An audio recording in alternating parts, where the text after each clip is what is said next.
Good morning and welcome to AI Unraveled, your daily strategic briefing on the business impact of artificial intelligence. I'm your host, Etienne Newman. Today is Monday, December 22nd in 2025, and the numbers are in. We are starting with a massive efficiency milestone. OpenAI has reportedly doubled its compute margins to nearly 70%. For every dollar of compute they burn, they are keeping significantly more revenue than they were just a year ago, actually outpacing Anthropic in margin efficiency. Yet, despite this cash efficiency, CEO Sam Altman has declared a code red to fend off Google. Speaking of hardware, Nvidia is making a bold move in the East. They are preparing to ship 80,000 H200 chips to China before mid-February, navigating new export tariffs to keep their foothold in the world's second-largest economy. And in London, the streets are about to get futuristic. Uber and Lyft have confirmed they will begin testing Baidu's autonomous robotaxis in the UK starting in 2026. From the U.S. Department of Energy's new Genesis mission to a tiny 270 million parameter model from Google that changes the edge computing game, we have a packed rundown. Before we start, stop marketing to the masses. Start briefing the C-suite. If you need to explain these unit economics to your board, let us help you. We build the briefings that drive decisions.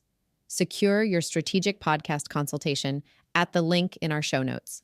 This podcast is created and produced by Etienne Newman, senior software engineer and passionate soccer dad from Canada. Let's unravel the AI headlines. Welcome back to the Deep Dive. Today, we are wading into some massive and, frankly, contradictory currents shaping the whole global AI landscape. We really are. We have a dense stack of sources, strategic briefings, financial reports, some really cutting-edge research. And it covers everything. I mean, from these trillion-dollar ambitions all the way to, high-stakes geopolitics. And some surprising technical breakthroughs happening right on the edge of the network. What's really fascinating here is that tension. The tension between the technological hype and the messy human reality. Exactly. We're seeing just record ambition coupled with very real-world constraints. And these aren't just technical. They're financial, they're rooted in human behavior, and they're constantly up against the friction of geopolitics. So our mission today is to pull out the most important nuggets of knowledge from all this.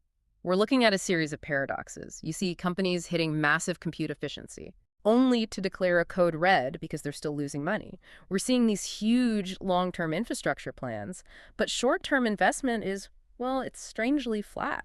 And maybe the most revealing paradox of all is this intense pursuit of AGI, a system that could theoretically run a country. Right. While the current models are failing simple social tests when they're confronted by, ordinary office workers, we need to understand not just how fast the tech is going, but where the strategic choke points are forming. Okay, let's unpack this, and let's start where the money is, with OpenAI's financial status and the strategic outlook of Sam Altman. Well, when you look at the raw operating numbers, the efficiency gains they've made recently they're genuinely astounding. How so? Our sources are indicating that OpenAI has reportedly doubled its compute margin. It's up to nearly 70% since early last year. 70%. They hit that rate in October of 2025. And this means for paying customers, they actually have better compute margins than Anthropic. Right. Even though Anthropic shows slightly better efficiency on, overall server spending, it's a subtle but really important distinction. Okay, 70%. That is a truly impressive operational number. You'd think a company with that kind of efficiency is just sailing towards profitability. You would think. And yet, Altman declared a code red to fight off Google because the company is still deeply unprofitable. And this is all happening amid growing worries about a sector bubble. How do you square record efficiency with that kind of panic? It connects directly to scale and market dominance, not just cost control. The paradox isn't about losing money. It's that efficiency is, it's almost irrelevant if your competitor is growing faster and capturing the market. This is a land grab. It is. Altman's been very clear about the economics of scale. He says they have never yet found a situation where we can't really well monetize all the compute we have. Meaning what, exactly? Meaning the obstacle isn't efficiency, it's the speed of execution. He argues, and this is a quote, if we had double the compute, we'd be at double the revenue right now. So that code red is a clear signal They're structurally sound, but they see this massive existential threat from competitors who are just moving faster. And that forces them to make these huge infrastructure bets long before the profit model is even secure. And the direction of that revenue, it shows where the real battleground is, right? It's shifting away from, the consumer just playing with ChatGPT. Exactly. The source material shows that this past year, enterprise growth has significantly outpaced consumer growth. I see. Altman believes that, given where the models are today and where they'll be next year, this is the time where we can build a really significant enterprise business quite rapidly. They're aiming to be the indispensable backbone for corporations. Embedding AI into the core of how business operates. Right. Which is a much more stable, much more lucrative revenue stream than individual subscriptions. And that focus on enterprise, it leads directly to the monumental scale they're projecting. We have to talk about the proposed $1.4 trillion data center build-out. I mean, that figure is just staggering. It is. And he even wishes they could go faster. It just underscores this almost non-negotiable belief in the inevitability of AGI. It's a strategic necessity, and it's driven by that code red. A bet against the current market constraints. It's saying, if we don't build this capacity now, we lose the race later.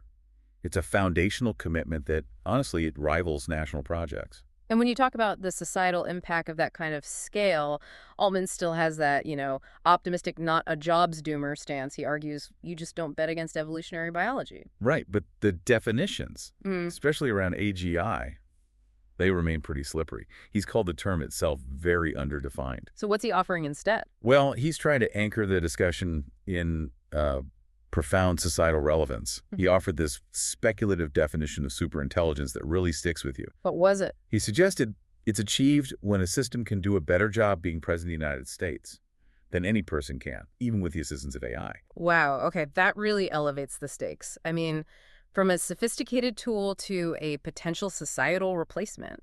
It makes you wonder, if AGI becomes president, who handles Supreme Court nominations? Precisely.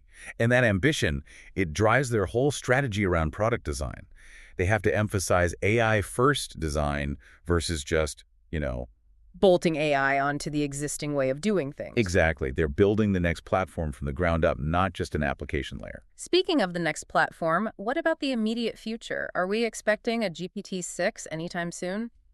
Altman said he doesn't know when they'll actually use the name GPT-6, but he does expect new models showing significant gains from the current GPT 5.2 in the first quarter of next year. So a leap forward is coming soon, whether it gets the big marketing push or not? It seems so. And just a quick note on the business side of things, he has some pretty complex feelings about a potential IPO. He said he's excited for OpenAI to be a public company in some ways. And in some ways, I think it'll be really annoying. That just perfectly encapsulates the tension, doesn't it? Efficiency versus ambition, excitement versus annoyance. But ambition needs infrastructure. And can today's market, with its cautious investors, actually support that $1.4 trillion dream? And that is where the numbers tell a surprising, almost contradictory story. The AI data center boom has dominated headlines, but the investment figures, they just don't match the hype yet. That's so. A report from S&P Global found that $61 billion flowed into the data center market in 2025. That is practically flat compared to the $60.8 billion in 2024. Wait, hold on. Flat. If the hype machine was really at full blast all year, $61 billion feels low. Are investors just in a wait-and-see mode? It's a mix. The deal volume fell from 129 deals in 2024 to 104 in 2025. Okay. Although the value per deal is increasing dramatically, so we're seeing consolidation. But our sources cite a few reasons for this pause. There are AI bubble fears, yes, geopolitical uncertainty. But critically, we're seeing issues with permitting, supply chain constraints. And power, I assume. And the immense difficulty of securing power in a tight energy market. So it's not that the money isn't there, it's the physical reality of construction and energy that's the real bottleneck. Exactly. The CEO of OpenDrives, Trevor Morgan, he framed it well. He said this infrastructure is fundamentally a long-term play. You're not building for current needs. You're building out for the next 5 to 10 years. And that disconnect is where investors get hesitant. Right. They want guaranteed returns in 2030, but the guarantees just aren't there yet. Which is why we're seeing government strategy step in to sort of underwrite that long-term vision, this flat investment reality. It's a perfect pivot to the geopolitical chessboard. The U.S. is now treating AI capacity as a national security issue, a Manhattan Project. Absolutely. The Trump administration's Genesis mission unveiled in late November. It's a massive effort to accelerate AI for science, national security, and energy. 24 organizations are involved. A clear signal that the private sector is being mobilized to make sure the U.S. maintains its lead over rivals, especially China. And if you look at the division of labor, it reveals who holds the strategic cards. How is it broken down? Nvidia and Oracle are chipping in compute power, the raw ingredient. Microsoft and Google, they're providing the cloud infrastructure, the operating environment. And the frontrunners, OpenAI and Anthropic, are deploying their most advanced models for use in national labs. For research and security. Yes. Anthropic, specifically, is developing specialized cloud-based tech just for these labs. The government is effectively outsourcing core development while guaranteeing demand for the builders. That's a massive mobilization. But this focus on security creates a really delicate dance, doesn't it? This dance of commerce and control, especially around the chip bottleneck between the U.S. and China. It really does. You can see this with Nvidia's plan to ship its first batch of H200 chips to Chinese customers by mid-February, right before Lunar New Year. And this export is allowed under a new U.S. policy, but there's a catch. There is. It requires a 25% fee. So that fee acts as both a revenue source for the U.S. and a subtle speed bump for China. It keeps the price high enough to deter mass adoption, but keeps the market open. Is that a sustainable middle ground? It's a temporary truce at best. Because Beijing is already countering the move. They haven't approved the imports yet. And what's fascinating is the proposed counterstrategy. What are they considering? Chinese officials are reviewing a proposal that would require buyers to bundle every foreign H200 chip purchase with a specific ratio of domestic AI chips. That is an incredibly clever piece of protectionism. It meets their immediate compute needs while artificially propping up their own homegrown alternatives. It forces a minimum viable adoption rate for their domestic chips, regardless of their current performance. It's a state-mandated bootstrapping mechanism. A great example of geopolitics shaping the supply chain. Okay, let's pivot from that large-scale strategy to some specific and I think surprising technical advancements happening at the AI edge. There's a major development in robotics training. Yes, games are no longer just demos. They are essential infrastructure for action models now. Tell me about Nitrogen. It's an open-source generalist agent from Nvidia, Stanford, and Caltech. It was trained on over 40,000 hours of public gameplay videos, and it can play more than 1,000 games. And the key here is that it's a foundation model for action, not language. Exactly. It's focused on motor skill, sequencing, physical interaction, not just words. So why do games matter so much for training those skills? Because games provide what you could call chief chaos. Training a real-world robot is slow, it's expensive, it can be damaging. You can't let a robot fail millions of times in a factory. But in a simulation? In a simulation, a model can fail for almost nothing. And that is absolutely essential for the kind of generalization you need to master new tasks.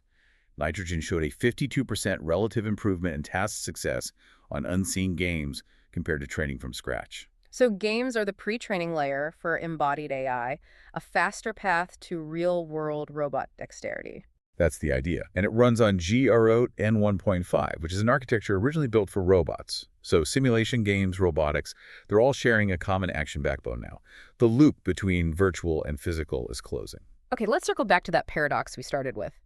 The gap between technical achievement and human reality. We talked about AGI being president. Right. But what happens when a highly capable AI runs a simple, real-world business? The Anthropic snack shop experiment gives us a necessary dose of reality. This was the Claudius experiment. It ran a small self-service snack shop in Anthropic's San Francisco office in mid-2025.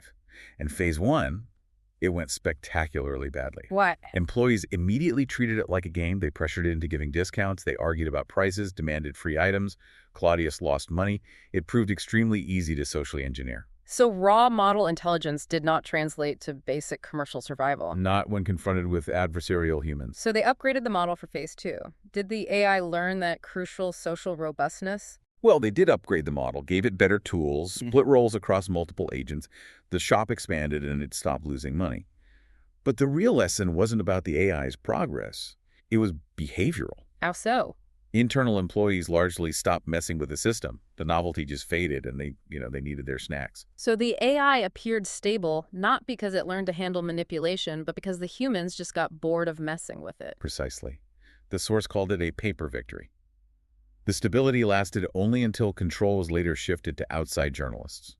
Then the adversarial behavior came right back. Claudius didn't learn social robustness. The humans just stopped testing the limits. Exactly. And that shows the gap between a model's operational competence and its ability to handle social manipulation remains incredibly wide, which is vital context for any AGI discussion. That's a powerful lesson. Speaking of operational competence, there's this quiet but maybe revolutionary architectural shift from Google. FunctionGemma, a tiny model, only 270 million parameters. It seems to be flipping the script on where AI lives and what it does. It's the push toward specialized, powerful models that live right on your device. FunctionGemma is built for one thing, turning natural language into executable actions on a local device, a phone, a browser. And no cloud calls required for the inference. No cloud calls.